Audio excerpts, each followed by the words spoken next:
Are there unseen or external forces that can fight for or against us? Yes, there are forces in the universe. There are elements in the universe that can fight for you, that can fight against you. If you don't believe me, let's go to Psalms. Psalm 121. We are going to be reading from verse 6 to verse 8. It said, the sun shall not strike you by day, nor the moon by night. I'm reading from the New King James Version. The sun shall not strike you.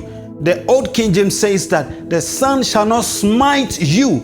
If we say he will not beat you, it means the man has the ability of beating you. He has the capability. He can beat you to death. If the Bible says that the sun will not smite you by day nor the moon by night, it means that they have the ability to smite you during the day and at night.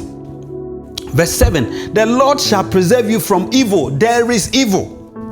He shall preserve your soul. Verse 8, the Lord shall preserve your going out and your coming in from this time forth and even forevermore.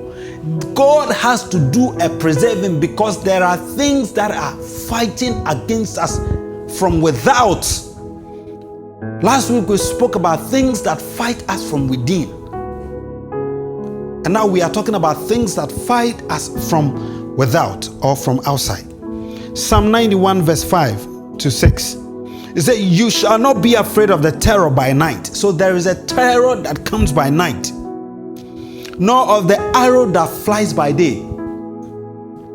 I would say that if God was to open our eyes to see the things that come at us during the day, he said arrows that fly by day, we'll be walking like that. You'll be walking and you're trying to hide because you see one arrow coming and then you dodge. You see an arrow coming and you have to find somewhere to hide. It says there's a terror that comes at night. Hey, there are things happening in the night, and there are arrows that fly by day. Nor of the pestilence that walk in darkness. There are pestilence that are walking in darkness. Nor of the destruction that lay waste at noontime or noonday. In the afternoon, there is destruction walking about, looking for someone to destroy, just like that. So there are external forces that are fighting against us. And woe unto you if someone invokes them against you. Because they are just walking, looking for the opportunity. Don't forget the Bible says that the devil roams around like a roaring lion, seeking for whom. And if you appear to be or to look like the one he wants, then you're doomed.